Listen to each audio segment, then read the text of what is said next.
గోదావరి నది ఒడ్డున ఉన్న ఒక చెట్టు నీడలో ఒక తాబేలు విశ్రాంతి తీసుకోవడం కోసం వచ్చింది. ఆ చెట్టు కొమ్మన గూడులో ఉన్న పక్షిని చూసి ఇలా అంది. మీ ఇల్లు ఎంత చెత్తగా ఉంది. విరిగిన కొమ్మలతో కట్టుకున్నారు. వర్షానికి ఉంటుందో లేదో తెలియదు.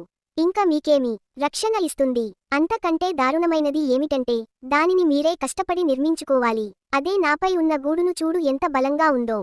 ఈ ఇతర గూడు ఇంత గట్టిగా ఉండదు అంటూ హేళన చేసింది. తాబేలు మాటలు విన్న పక్షి ఇలా చెప్పింది. నేను కట్టుకున్న గూడులో నాతో పాటు నా కుటుంబం మొత్తం ఉండటానికి చోటు ఉంది. కానీ నీ గూడు నీకు తప్ప ఇంక ఎవ్వరికి రక్షణ ఇవ్వలేదు. నువ్వు తిరగబడితే నీ ప్రాణాన్ని రక్షించలేదు. నీ గూడుతో పోల్చుకుంటే నా గూడు ఎంతో విలువైనది.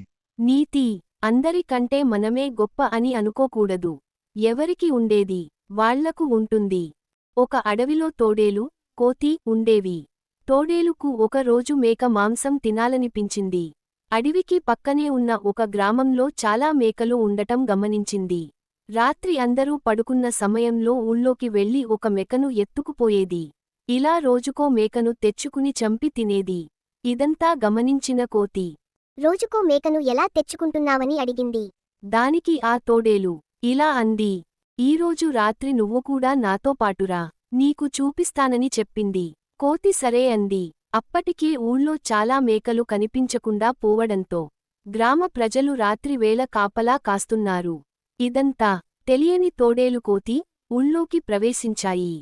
మేకల మందలోకి వెళ్లగానే అప్పటికే కాపుకాసిన జనం తోడేలు కోతిని పట్టుకుని చితకొట్టారు. నాకేమి తెలియదు, కేవలం తోడేలుతో పాటు వచ్చాను అని కోతి ఎంత మొత్తుకున్నా వినకుండా మరిన్ని దెబ్బలు కొట్టారు. వారినుంచి ఎలాగోలా తప్పించుకున్న కోతి బతుకుజీవుడా అంటూ అడవి బాట పట్టింది.